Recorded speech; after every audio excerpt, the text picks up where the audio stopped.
भटक्या विमुक्त समाजाचं नेतृत्व करणारे सामाजिक कार्यकर्ते संजय कदम आज आपल्या या स्टुडिओमध्ये आले आहेत। महाराष्ट्र वृत्तदर्शन न्यूज आणि युवाग्राम 24 न्यूजच्या वतीने आपलं या ठिकाणी स्वागत आहे। थँक्यू। आता जो ओबीसी असेल, मराठा असेल किंवा त्यामध्ये भटक्या विमुक्त समाज याच्या आरक्षणाचा हा जोरदार या ठिकाणी वाद निर्माण झालेला आहे। काही नेते मराठा समाजाच्या बाजूने आहेत, काही नेते ओबीसी समाजाचं नेतृत्व करत आहेत। तर सांगलीमध्ये होणारी जी ओबीसी समाजाची बैठक होती आणि त्यानंतर त्या बैठकीमध्ये ओबीसी समाजाचा मेळाव्याचं आयोजन करणार आहेत, तर तुम्ही या बैठकीला विरोध का केलाय? मुळात सांगली जिल्ह्यामध्ये ओबीसी समाजाचे बहुसंख्य लीडर आहेत आणि 1 जुलैला आम्ही भटक्यामुक्त समाजासाठी आमरण उपोषणाला बसलो होतो, कारण की 6.5 लाख पॉप्युलेशन सांगली जिल्ह्यामध्ये भटक्यामुक्त समाजाचं आहे आणि त्याच्यामध्ये 2 लाख लोकांचे असे लोक आहेत की ज्यांच्याकडे जातीचा दाखलाच नाही आहे। जातीचा दाखला नसल्यामुळं आम्ही आमरण उपोषणाला बसलो होतो आणि त्याची मागणी आम्ही मरण्याच्या दारीपर्यंत पोहोचलो की आम्हाला आमचा जातीचा दाखला द्या आणि आम्ही तिथं लढत राहिलो आणि आमची मागणी आम्ही पूर्ण करून घेतली। तर त्यावेळेस ओबीसीचे लीडर कुठे होते आणि आता तुम्ही आम्हाला भटक्यामुक्त समाजाला त्याच्यामध्ये आव्हान करतायत। त्या खोत मॅडम ज्यांच्या मतदारसंघातच आमचं तिथं आंदोलन चालू होतं, आदरणीय खोत मॅडम तिथं आल्या नाही, समर्थन दिलं नाही, ओबीसीचा कोणता लीडर सुद्धा आमच्याकडे आला नाही, आम्हाला समर्थन दिलं नाही। मग आता तुम्हाला भटक्या मुक्तांचा कसा काय पुळका वाटतो? तुम्ही कसं काय आम्हाला स्वतःच्या राजकीय हेतूसाठी आम्हाला वापर करता? त्यामुळे भटक्या मुक्त समाज ह्या ओबीसी मोर्चा जो चालू आहे त्याच्यामध्ये सहभाग होणार नाही, आमचा याला जाहीर विरोध आहे। ओबीसी आणि मराठा या आरक्षणाच्या मुद्द्यावर यांच्यामध्ये वाद सुरू आहे, त्यामध्ये एनटी किंवा विजय जे तुमचे जे लोक आहेत ते या मध्ये पडणार का? मुळात आम्ही विजय एनटी जो आहे तो महाराष्ट्रात आहे आणि ओबीसी जो आमचा वर्ग जो आहे तो केंद्रामध्ये आहे, त्यामुळे आम्ही महाराष्ट्रातच एनटीमध्ये येतो आणि आमच्या लोकांचा जन्म कधी नदी नाल्या किनारी, कधी फुटपाथवर, पालावर, झोपडीवर झाला। आमचे जन्माचेच पुरावे नाहीत तर जन्म दाखला कुठून येणार? आणि जन्म दाखला नाही तर जातीचा दाखला, आरक्षण योजना, नोकऱ्या आम्हाला लोकांना भेटत नाही, त्यामुळे आम्हाला आमचे प्रश्न सुटत नाहीयेत। तर आम्ही ह्या आंदोलनामध्ये कुठं भरकटून जाऊ, त्यामुळे आमची ह्या आंदोलनाला विरोध नाही आहे। मराठा समाजाचा जो आंदोलन आहे त्याला आमचा विरोध नाही आहे। तुम्हाला निवडणूक किंवा केंद्राच्या ज्या योजना आहेत त्या ओबीसी मधून घ्याव्या लागतात, कशा घेणार? अहो मी तुम्हाला तेच म्हणतोय, आमच्या जन्माचे पुरावे नाहीत, जातीचे दाखले नाहीत, आरक्षण नाहीत, योजना नाहीत, नोकऱ्या नाहीत, आमचे लोक आजही पालावर, झोपडीवर जगतात। आम्ही वंचित समाज, आम्ही कलाकार समाज, आम्ही भिक्षुकी समाज, आम्ही पाल निवासी समाज, आम्ही फुटपाथ निवासी समाज पालावर जगतोय, मग आम्हाला योजना कसं भेटणार? त्यामुळे आमचा माणूस इलेक्शन लढूच नाही शकत। मला सांगा किती भटक्या मुक्तांचे आमदार आमचे विधानसभेमध्ये आहेत, किती विधान परिषदेमध्ये आहेत? तुम्ही सांगा, आता विधान परिषदेमध्ये जेवढे बी भटक्या मुक्तांसाठी किती नॉमिनेट तुम्ही भटक्या मुक्तांना केलं? एकही नाही। विधानसभा आणि विधान परिषदेमध्ये बघा, आमचा भटक्या मुक्त समाजाचा एकही आमदार, खासदार नाही यापर्यंत की वसंत नाईक भटक्या मुक्त महामंडळावर चेअरमॅन पण नाही, बहुजन विकास कल्याण विभागाचा मंत्री सुद्धा भटक्या मुक्तांचा नाही। मग कसं भटक्या मुक्तांचे प्रश्न सुटणार? त्यामुळे आमचा ह्या मोर्चाला विरोध आहे। लक्ष्मण हाके एनटीच्या आहेत आणि ते ओबीसी समाजाचं या ठिकाणी आंदोलन करत आहेत, तर काय वाटतं तुम्हाला की लक्ष्मण हाके यांनी जे काय आंदोलन सुरू केलं त्याला तुमचा विरोध असणार का? लक्ष्मण हाकेंना आमचा विरोध नाहीये, पण माझा त्यांच्या तत्वांना विरोध आहे। कारण की आजही आपला मेंढपाळ समाज जंगलांमध्ये जातो, मेंढपाळ घेऊन तिथं करंट लागून मरतो, आपला वीज चमकून आपले लोक मरायला लागलेत। आजही आपला मेंढपाळ समाज पालावर, झोपडीवर जगतोय। त्याच्यासोबतच त्यांचा छोटा भाऊ म्हणजे विमुक्त जाती भटक्या जमाती समाज आजही लँडलेस आहे, होमलेस आहे, राहायला घर नाही, मरायला स्मशानभूमी नाही, जगायचं तर कसं जगायचं? हा देशाच्या समोर खूप मोठा प्रश्न आहे। त्यामुळे आदरणीय हाके साहेबांनी पहिला भटक्यामुक्त समाजाचे प्रश्न सोडवावं आणि मग त्यानंतर आम्हाला विश्वासात घेऊन, आम्हाला सोबत घेऊन चालावं। आम्ही यायला तयार आहे, त्यांना आमचा विरोध नाहीये, पण जो आम्ही आजही शोषित, वंचित, गरिबीमध्ये आहोत, हे प्रश्न सुटणार कसे? त्यामुळे राजकीय पोळीसाठी आमचा उपयोग करत असेल तर आम्ही कोणाच्या पाठीशी उपस्थित राहणार नाही। म्हणजे तुमचं म्हणणं असं आहे की चंद्रकांत हाके साहेबांनी जे एनटीचे प्रश्न आहेत किंवा त्यांचे पहिला प्रश्न मार्गी लावावे, कारण धनगर समाजाच्या आरक्षणाचा मुद्दाही जोरदार सुरू आहे, अजून त्यावरही अजून ठोस असा निर्णय घेतलेला नाहीये। ओके, धनगर समाज मुळामध्ये इथं महाराष्ट्रामध्ये एनटीमध्ये आहे आणि तो मागणी करतोय एसटीमध्ये, तो भाग आपण साईडला ठेवूया।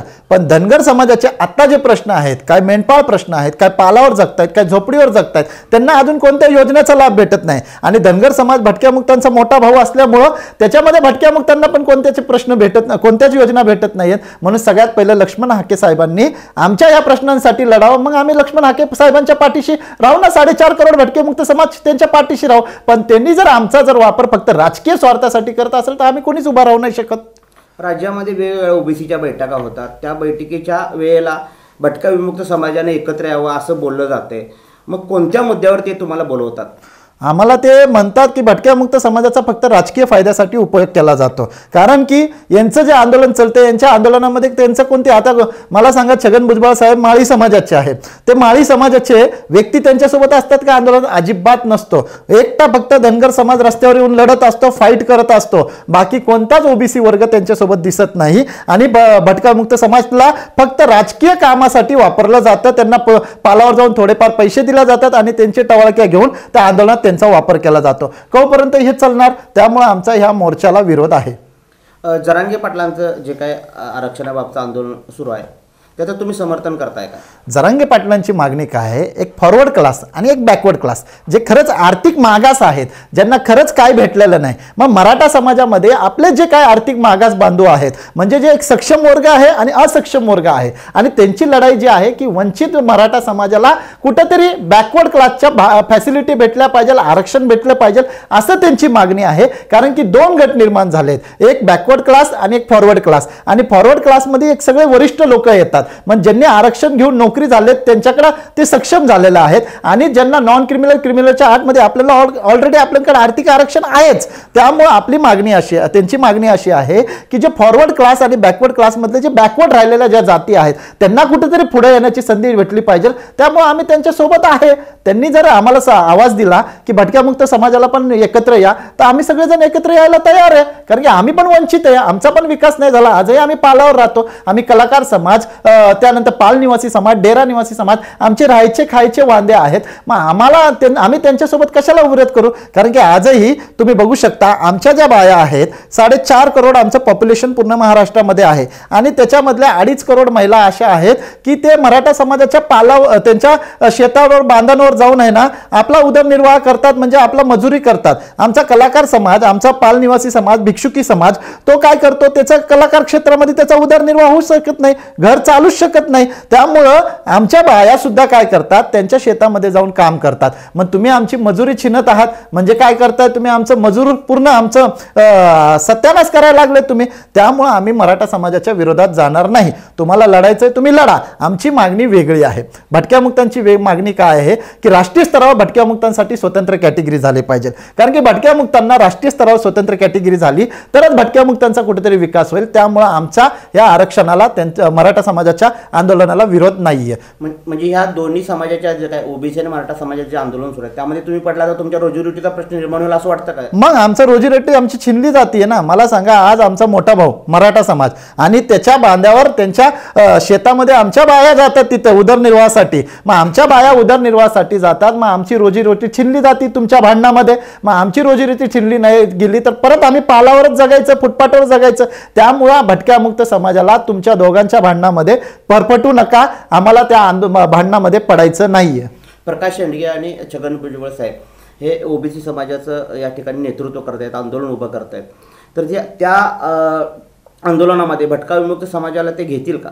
मुळात प्रकाश शेंडगे साहेब हे धनगर समाजाचे, ते एनटी समाजाचे आहेत. आणि माननीय छगन भुजबळ साहेब हे ओबीसी माळी समाजाचे आहेत. मग मला सांगा, हे दोघंही आर्थिक सक्षम झालेले आहेत. माझी मागणी काय आहे की तुम्ही आर्थिक सक्षम झालेले आहात. मग तुम्ही आर्थिक सक्षम झालेले आहात, मग जे फॉरवर्ड, तुम्ही आता फॉरवर्ड क्लासमध्ये आहेत आणि जे ओरिजिनल बॅकवर्ड आहेत, जे भटके मुक्त आहेत, पालावर राहतात, त्यांना पण संधी दिली पाहिजे. म्हणून तुम्ही आरक्षणापासून सगळ्यात पहिला हटा आणि तुम्ही ओपन मधनं फाईट करा. तुम्हाला एक उदाहरण देतो.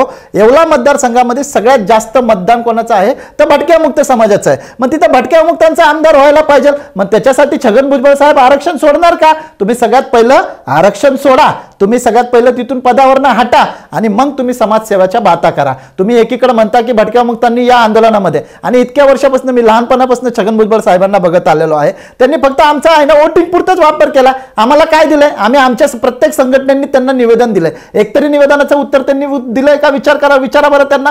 कितीतरी प्रश्न आम्ही आमचे त्यांच्याकडे गेलेत, आमच्या संघटना, आमचे लोक त्यांच्याकडे किती वेळा गेलेत, पण आमचा एकतरी प्रश्न सुटलाय का? नाही. कारण की ते आता आर्थिक सक्षम झालेले आहेत. तुम्ही भुजबळ नॉलेज सिटी बघा, त्यांचे उद्योगधंदे बघा, त्याच्यासोबतच आपले धनगर समाजाचे नेते जे आहेत त्यांचं बी बघा, ते सगळे आर्थिक सक्षम झालेले आहेत. म्हणून माझी मागणी अशी आहे की जे आर्थिक सक्षम झालेला जो वर्ग आहे त्यांनी त्या आरक्षणापासून हटावा आणि जो गरीब लोक आहेत की त्यांना पुढे येण्याची संधी द्यावी. त्यामुळे जे गरीब श्रीमंत जी दरी आहे ती कुठेतरी कमी होईल. त्यामुळे आर्थिक निकषाच्या आधारावर आरक्षण देणं हे गरजेचं आहे. म्हणून फॉरवर्ड क्लास आणि बॅकवर्ड क्लास जो वर्ग आहे, फॉरवर्ड क्लास पण साईटला झालं पाहिजे आणि बॅकवर्ड क्लासला पुढे येण्याची संधी दिली पाहिजे. हेच जरांगे पाटील सुद्धा मागतात. त्यामुळे आमचं छगन भुजबळ साहेबांना एकच म्हणणं आहे की तुम्ही भटक्या मुक्तांना फक्त वोटिंगसाठी वापरता, राजकारणासाठी वापरता. भटक्या मुक्तांना तुम्ही विधानसभेमध्ये, विधान परिषदेमध्ये केव्हा नेतृत्व देणार? तुम्ही जर नाशिक जिल्ह्याचा तुम्ही रेशो पाहिला तर यशवंतराव चव्हाण मुक्त वसाहत योजना आहे, तांडा वस्ती सुधार योजना आहे, त्या योजनेवर आमचे लोक सदस्य आहेत का? महाराष्ट्रातले 36 जिल्हे बघा, 356 तालुके बघा, त्याच्यामध्ये आमचे कोणी आहेत का लोक? कोणत्याच पदावर आमचे लोक नाहीत. आमचे लोक कलाकार असून कलाकार पेन्शन सुद्धा आम्हाला भेटत नाहीये. तुम्ही बघा, आमचे लोक काय गोंधळी लोक संबळ वाजवतात, काय जोशी लोक ज्योतिष्य करतात, काय वासुदेवनी मागतात, काय मदरांनी मागतात. कितीतरी आमच्या अशा जाती आहेत की जे लँडलेस आहे, होमलेस आहे, राहायला घर नाही, मरायला स्मशानभूमी नाही, जगायचं तर कसं जगायचं हा देशाच्या समोरचा खूप मोठा प्रश्न आहे. आणि वरून तुम्ही मराठा, ओबीसी आणि भटक्या मुक्त हे असं भांडणं लावण्याची जे कामं चालू आहेत ते तुम्ही बंद करावे. आणि तुम्हाला जर खरंच भटक्या मुक्तांचा पुळका असेल तर तुम्ही ते आरक्षणपणापासून हटावं साईटला आणि तिथं दुसऱ्याला संधी द्यावी. म्हणजे जो गरीब वर्ग आहे त्याला पुढे येण्याची संधी द्यावी. म्हणजे कुठेतरी इक्वॅलिटीची परंपरा निर्माण होईल. कारण की बाबासाहेब आंबेडकर म्हणत होते की जे वंचित घटक आहेत, गरीब आहेत, त्यांना पुढे येण्यासाठी संधी दिली पाहिजे. म्हणून मग तुम्ही बाबासाहेब आंबेडकरांचं नाव फक्त राजकारणासाठी वापरताय तर त्यांना पण पुढे येण्याची संधी भटक्या मुक्त समाजाला तुम्ही दिली पाहिजे. संधी म्हणजे कुठल्या समाजाला दिली पाहिजे असं वाटतं? भटक्या मुक्त समाज जो वंचित आहे, जो बॅकवर्ड आहे. आता मला सांगा, भटक्या मुक्तांमध्ये पण फॉरवर्ड ग्रुप आहे. फॉरवर्ड ग्रुप म्हणजे जो सक्षम आहे, आर्थिक सक्षम आहे, आणि काही बॅकवर्ड ग्रुप आहे. मग तो बॅकवर्ड ग्रुप जो आहे त्यांना कुठेतरी तुम्ही स्थान द्या ना. मी नेहमी सांगत असतो की तुम्ही नाशिक जिल्ह्याचा जर विचार केला तर नाशिक जिल्ह्यामध्ये सगळ्यात जास्त पॉप्युलेशन भटक्या मुक्त समाजाचं आहे. पण आजही नाशिक जिल्ह्यामध्ये भटक्या मुक्त समाजाचा आमदार नाही, खासदार नाही, मंत्री नाही. मग आम्ही कुठं जायचं?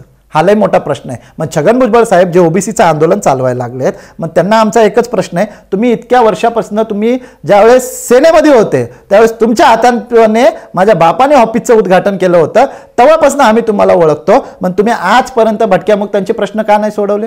एकही प्रश्न तुम्ही आमचा सोडवला नाही. आता जो प्रश्न आम्ही लढलोय त्याच्यासाठी, उपोषणासाठी आम्ही तिथं आमरण उपोषण केलंय. मग तुम्ही कुठं गेला होता? तुम्ही आमच्याकडे आले नाही, आम्हाला सांगितलं नाही, तुम्ही आम्हाला विश्वासात घेतलं नाही. त्यामुळे आम्ही या ओबीसी मोर्चामध्ये कोणीच सामील होणार नाही. 4.5 करोड भटक्या मुक्त समाज आता ओबीसी मोर्चापासून वेगळं होणार आहे. आणि वेळ आली तर आम्ही जरांगे पाटील साहेबांसोबत पण चर्चा करणार आहे. कारण की त्यांची जी लढाई आहे ते वंचित आहेत, जे बॅकवर्ड आहेत त्यांच्यासाठी आहे, आणि ती संविधानाला धरून लढाई आहे. ओबीसीचा अर्थ काय? Other backward class. क्लास म्हणजे काय? वर्ग. आणि वर्ग म्हणजे काय? की जे गरीब आहेत त्या वर्गाला कुठेतरी विकासाच्या मुख्य प्रवाहात येण्याची संधी दिली पाहिजे. आणि त्यासाठी जरांगे पाटील साहेब लढतात. तर आमचं त्यांच्यासोबत उभं राहणं कर्तव्य. कारण की लोकशाहीचा, डेमोक्रेसीचा नियम आहे, जो गरीब आहे त्या गरीबाच्या पाठीशी उभं राहणं, गरीब श्रीमंत दरी समाप्त करून इक्वॅलिटी आणणं, समानता आणणं, हेच बुद्धांचं तत्व आहे. आणि बाबासाहेबांचं पण हेच तत्व आहे. चौडे बी महापुरुष झालेले आहेत. म्हणून एक गरीब श्रीमंत दरी जी आहे ती इक्वॅलिटी झाली पाहिजे. त्यासाठी आमचा हा लढा आहे.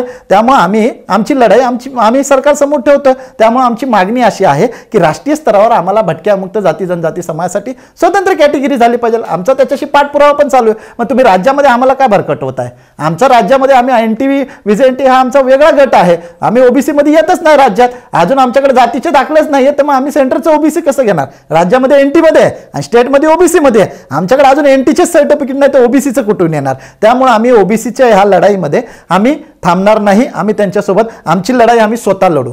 आमचं एक वेगळं ताट आहे, आम्ही आमच्या ताटासाठी लढू. तुम्ही आता सांगितलं की ज्या विधानसभा मतदारसंघाचं नेतृत्व छगन भुजबळ साहेब करतात, त्यांनी स्वतःची आमदारकी सोडून तिथे भटक्या विमुक्त समाजाच्या एका वंचित घटकातील एका व्यक्तीला आमदारकी द्यावी, असं करतील असं वाटतंय तुम्हाला? मग आता ते इक्वॅलिटीची बात करतात. त्यांची आता प्रॉपर्टी पण वाढलेली आहे. मला सांगा, समीर भुजबळ साहेब पंकज भुजबळ साहेब आणि छगन भुजबळ साहेब, हीच घराणी चालणार का? म्हणजे त्यांच्यासोबत त्यांचा माळी समाज पण आपल्याला दिसत नाही. जेव्हा जेव्हा त्यांनी आंदोलनासाठी आदेश दिला त्यावेळेस आम्ही भटकामुक्त समाज सगळे उतरलो, पण त्यांच्यासोबत फक्त त्यांचा माळी समाजच दिसत नव्हता आम्हाला. आम्ही फक्त भटकेमुक्त समाजात दिसत होता. आमचा मोठा भाऊ धनगर समाज त्यांच्यासोबत दिसत होता. मग त्यांचा समाज दिसाय नाही. मग मला सांगा, त्यांनी जर इक्वालिटीची ते बात करतात, समानतेची बात करतात, मग समानतेची बात करतात तर मग समानतेमध्ये आम्हाला सत्तेमध्ये पण स्थान द्या, आम्हाला बजेटमध्ये पण स्थान द्या, आम्हाला विधानसभेमध्ये पण स्थान द्या, विधान परिषदेमध्ये पण द्या.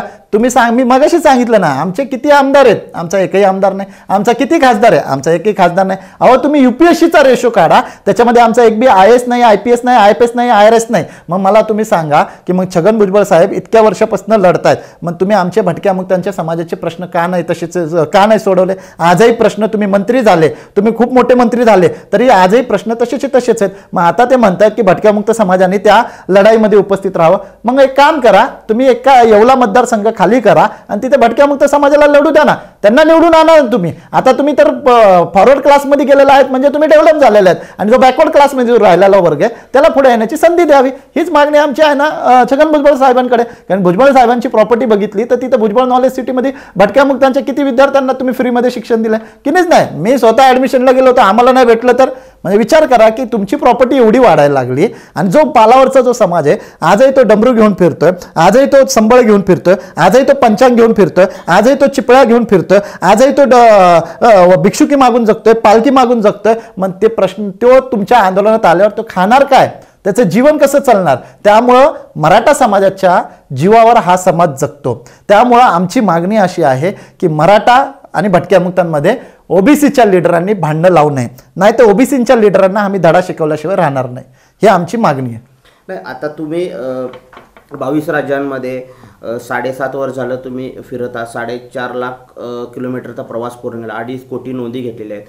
तुम्हाला आता महाराष्ट्रामध्ये फिरताय, महाराष्ट्रामध्ये जे OBCचे नेते भटक्याविमुक्त समाजाचा किंवा त्या नावाचा वापर करून आंदोलन उभा करायचा प्रयत्न करतात, त्या OBC नेत्याने तुमच्याशी कधी संपर्क साधला का? किंवा तुमच्या सुरू असलेल्या या जनजागृती अभियानाला सपोर्ट केला का कुठे? अहो तुम्ही बघू शकता, आत्ता परवा दिवशी आम्ही आंदोलन केलं, आमरण उपोषणाला बसलो होतो, एकही OBCचा लीडर तिथे येऊन आमचे प्रश्न सोडवायला उभा राहिला नाही. आम्ही 3 दिवस मरणाच्या दारी होतो. श्वास बंद झाला त्यावेळेस रात्री 11:30 वाजता समाजाने तिथं लढा अजून स्ट्रॉंग केला. त्यावेळेस आमचे प्रश्न राज्य सरकारला सोडवायला भाग पडलो आम्ही. त्यावेळेस आमचे प्रश्न सुटले. एकही OBCचा लीडर आमच्या या मोर्चामध्ये नव्हता. हे तर प्रश्न जाऊ द्याच, पण मी 7 जून 2017ला संन्यास घेतला आणि आता भारत देशातले 22 राज्य संपून 4.5 लाख किलोमीटर गाडी चालून सांगली जिल्ह्यामध्ये आलो, तर एकही आम्हाला OBCचा लीडरांनी आम्हाला जवळ केलं नाही. आम्हाला वापर केला जातो फक्त वोटिंग पुरतं, स्वतःच्या स्वार्थापुरतं. याचा वापर आमच्या भटक्यामुक्त समाजाला केला जातो. त्यामुळे आम्ही आतापासून OBCच्या एकही लीडरच्या भूलतापांना बळी पडणार नाही. हे सगळं सुरू आहे. तुमचं जे आंदोलन झालं आमरण उपोषणचं, त्यानंतर कशा प्रकारे समाजाला न्याय मिळाला? किती जाती दाखले मिळाले? आमची मागणी अशी होती की महाराष्ट्रामध्ये 4.5 करोड आमचे लोक आहेत आणि त्याच्यापैकी 80 लाख असे लोक आहेत की ज्यांच्याकडे जातीचे दाखले नाहीत, आणि जातीचे दाखले नसल्यामुळे आमचा एकही IAS IPS IFS किंवा उपजिल्हाधिकारी किंवा DYSP PSI आमचा माणूस बनू नाही शकत आहे. म्हणून आम्हाला काय मागणी होती की आमच्या लोकांना कुठेतरी जातीचे दाखले भेटावं. कारण की सांगली जिल्ह्याचा रेशो मी सांगितला होता, 2 लाख लोकांकडे जातीचे दाखले नाही. महाराष्ट्रात 80 लाख लोकांकडे जातीचे दाखले नाही, कारण की त्यांचाही जन्म नदी नाल्या किनारी कधी फुटपाथवर पालावर झोपडीवर झाला. यांचे जन्माचेच पुरावे नाहीत तर जन्म दाखला कुठून येणार? आणि जन्म दाखलाच नाही तर जातीचा दाखला, आरक्षण योजना, नोकऱ्या यांना भेटणार नाही. म्हणून हे लँडलेस आहे, होमलेस आहे. राहायला घर नाही, मरायला स्मशानभूमी नाही, जगायचं तर कसं जगायचं? हा लय मोठा प्रश्न आहे. म्हणून आम्ही आमरण उपोषणाला बसलो होतो आणि आमची मागणी अशी होती की गृह चौकशी आणि गृह भेट देऊन तुम्ही आम्हाला जातीचे दाखले द्यावे. आता सांगली जिल्ह्यामध्ये 18,000 लोकांना जातीचे दाखले द्यायला लागलेत. त्याच्यामध्ये 10,000 लोकांच्या आता फायली आलेल्या आहेत, काय तालुक्यांमध्ये पण आलेल्या आहेत. त्याच्यासोबतच महाराष्ट्रामध्ये आत्ता 1 लाख लोकांच्या जातीच्या दाखल्यांच्या फायली त्या प्रशासनासमोर आलेल्या आहेत. त्यामुळे प्रशासनाने, तुम्ही OBCचे लीडर म्हणतायत ना, मग OBCच्या लीडरांनी प्रशासनाला धरावं. प्रत्येक जिल्ह्यात 36 जिल्हे, 356 तालुके आहेत. 356 तालुक्यातील भटक्यामुक्तांच्या किती फायली OBCच्या लीडरांनी तिथे जाऊन प्रांतांना दिल्या? नाही दिल्या. म्हणजे तुम्ही फक्त आमचा वापर करताय, आम्हाला काय देत नाहीये. त्यामुळे आम्ही त्यांच्या OBC मोर्चाच्या आंदोलनामध्ये सहभागी होणार नाही. राष्ट्रीय स्तरावर स्वतंत्र कॅटेगरीची जी काय मागणी आहे त्याबद्दल तुम्ही काय सांगा? आमची स्वतंत्र कॅटेगरी याच्यामध्ये मागणी याच्यासाठी आहे की आम्ही राष्ट्रीय स्तरावर SC ST OBC आहे आणि आम्ही OBCमध्ये सेंटरमध्ये येतो. पण OBCचा असा एक गट आहे की तो आमचं सगळं आरक्षण पळवतोय, आमच्या नोकऱ्या पळवतोय, आमचं बजेट पळवतोय, आमचं योजना पळवतोय. आम्हाला पालामध्ये फक्त काय येतच नाही आहे. फक्त पालात येतात तर मच्छर येतात, किडेमकोडे येतात, साप येतात, पाऊस येतो, पाल वाहून जातं. म्हणजे आमचं भिकाऱ्यासारखं जीवन आता सध्याला पालावर चालू आहे. म्हणून ज्या देशामध्ये जे सामाजिक, आर्थिक, राजकीय, शैक्षणिकदृष्ट्या अति मागासलेले आहेत त्याच्यासाठी यांनी नॅशनल लेवलला स्वतंत्र कॅटेगरी बनवणं गरजेचं आहे. नॅशनल लेवलला स्वतंत्र कॅटेगरी बनवणं का गरजेचं आहे? महाराष्ट्रात आम्ही NT मध्ये येतो, छत्तीसगडला पिछडा वर्गामध्ये येतो, मध्य प्रदेशला पिछडा वर्गामध्ये येतो, गुजरातला चर्चर समाजामध्ये येतो, गोवाला OBC मध्ये येतो, कर्नाटकात कॅटेगरी 1 मध्ये येतो, तेलंगणामध्ये BCA मध्ये येतो, आंध्र प्रदेशमध्ये BCA मध्ये येतो, पंजाब हरियाणाला DNT मध्ये येतो. म्हणजे भारत देशातील 28 राज्य आणि 8 केंद्रशासित प्रदेशांमध्ये वेगवेगळ्या राज्यात वेगवेगळ्या कॅटेगरीत येतो. म्हणून आम्हाला राष्ट्रीय स्तरावर स्वतंत्र कॅटेगरी DNT कॅटेगरी होणं गरजेचं आहे. कारण की DNT कॅटेगरी जर राष्ट्रीय स्तरावर झाली तर जे सामाजिक, आर्थिक, राजकीय, शैक्षणिकदृष्ट्या अतिमागास वर्ग जो आहे आता इंडियामध्ये, तर त्या लोकांना कुठेतरी विकासाच्या मुख्य प्रवाहात येण्याची संधी होईल आणि त्यावेळेस आपला भारत देश जागतिक महासत्ता बनेल. नाहीतर हे लोक पालावरच जगतील, यांचं भ्रमण चालूच आहे, हे गरिबीमध्ये जगत आहेत, यांच्याकडे कोणाचं लक्षच नाहीये. मग यांच्याकडे कोणाकडे लक्षच नाहीये तर मग ह्या लोकांचे प्रश्न कुठे सुटतील? त्यामुळे आमची प्रमुख मागणी आहे की राष्ट्रीय स्तरावर आम्हाला स्वतंत्र कॅटेगरी व्हावी. त्यासाठी आता जे 23 तारखेचं जे बजेट आहेत, राष्ट्रीय अर्थसंकल्प जो आहे, संसदीय अर्थसंकल्प, त्याच्यामध्ये आमची मागणी अशी आहे की माननीय आदरणीय अर्थमंत्री मॅडम ज्या आहेत त्या अर्थमंत्री मॅडमांनी आम्हाला ह्या बजेटमध्ये भटक्यामुक्त समाजाला 20,000 करोड रुपये द्यावा. कारण की भटक्यामुक्त समाजाला जर बजेटमध्ये 20,000 करोड रुपये दिले तर भटक्यामुक्त समाज कुठेतरी विकासाच्या मुख्य प्रवाहात येईल आणि राष्ट्रीय स्तरावर जे विमुक्त घुमंतू विकास एवं कल्याण बोर्ड बनवलंय त्या बोर्डच्या कुठेतरी आम्हाला डायरेक्ट योजना भेटतील आणि त्या योजना भेटण्यासाठी आम्हाला जातीच्या दाखल्यांची गरज आहे. तो आम्ही आमचा प्रश्न सोडवतोय. म्हणून आमची मागणी आहे की राष्ट्रीय स्तरावर स्वतंत्र कॅटेगरी व्हावी आणि महाराष्ट्रातील 48 खासदारांनी आमचे लोकसभेमध्ये प्रश्न ठेवावे. जर आता येणाऱ्या काळामध्ये आमचे प्रश्न 48 खासदारांनी नाही ठेवले तर आम्ही जरांगे पाटील साहेबांना भेटणार आहे आणि त्यांना भेटून आम्ही म्हणणार आहे आम्ही पण वंचित आहे, आम्ही पण गरीब आहे साहेब, आम्ही तुमच्या सोबत आहे, चला दिल्लीला जाऊ, आम्ही 10-20 करोड लोक दिल्लीला घेऊन जाऊ ना, आमचे प्रश्न आम्ही सोडू. म्हणून आता या नेत्यांच्या मागं भूलतापांच्या बळी आम्ही पडणार नाही. नेता कसा असावा? नेता असावा करुणावान असावा, प्रज्ञावान असावा. करुणावान व्यक्तीच आहे ना त्या समाजाचं भलं करू शकतो. कारण की मी अनेक नेते पाहिले त्यांच्यामध्ये अहंकार दिसतो, त्यामुळे ते अहंकारी नेते ह्या समाजाचा विकास करू नाही शकत. त्यामुळे ह्या नेत्यांना आमचा विरोध आहे आणि ह्या मोर्चामध्ये आम्ही संमिलित होणार नाही. त्यामुळे आम्हाला आमची चूल आणि आमचं घर हे वेगळं आहे. आमची चूल काय आहे की आम्हाला स्वतंत्र कॅटेगरी पाहिजे आणि आम्ही त्याच्यासाठीच लढतोय. त्यामुळे आम्ही ह्या लढाईमध्ये उतरणार नाही. त्यामुळे 4.5 करोड भटकामुक्त समाज ह्या लढाईमध्ये उतरणार नाहीये. त्यामुळे आमचा यांच्या आंदोलनाला पाठिंबा नाहीये. हे होते संजय कदम, जे भटकाविमुक्त समाजाचं राष्ट्रीय स्तरावर नेतृत्व करतायत. फक्त नेतृत्व करत नाहीत तर वाड्या वस्तीवर जाऊन आत्तापर्यंत त्यांनी 2.5 कोटी भटकाविमुक्त समाजाच्या नोंदी घेतल्या आहेत. त्यांनी हेच सांगितलेलं आहे की OBC समाजाच्या नेत्यांनी मराठा समाजाबरोबर आणि भटक्याविमुक्त समाजामध्ये वाद लावू नये. आम्हाला ह्या वादात पडायचं नाही आहे. मराठा समाज हा आमचा मोठा भाऊ आहे. त्यामुळं आम्हाला OBC समाजाच्या आणि मराठा समाजाचे जे आंदोलन सुरू आहे, वाद सुरू आहे, त्यामध्ये आम्हाला पडायचं नाही आहे. त्याचबरोबर त्यांनी छगन भुजबळ यांना आव्हान दिलं आहे की तुम्ही जर का खरोखर भटक्याविमुक्त समाजाचं भलं करणार असाल तर तुम्ही आमदारकी सोडा आणि तुमच्या येवला मतदारसंघातून एका भटक्या विमुक्त समाजातील व्यक्तीला आमदार म्हणून निवडून आणा. अशा प्रकारचा आव्हानही या ठिकाणी संजय कदम यांनी दिलेला आहे. कॅमेरामन राहुल सोबत मी राजेंद्र कांबळे, सांगली.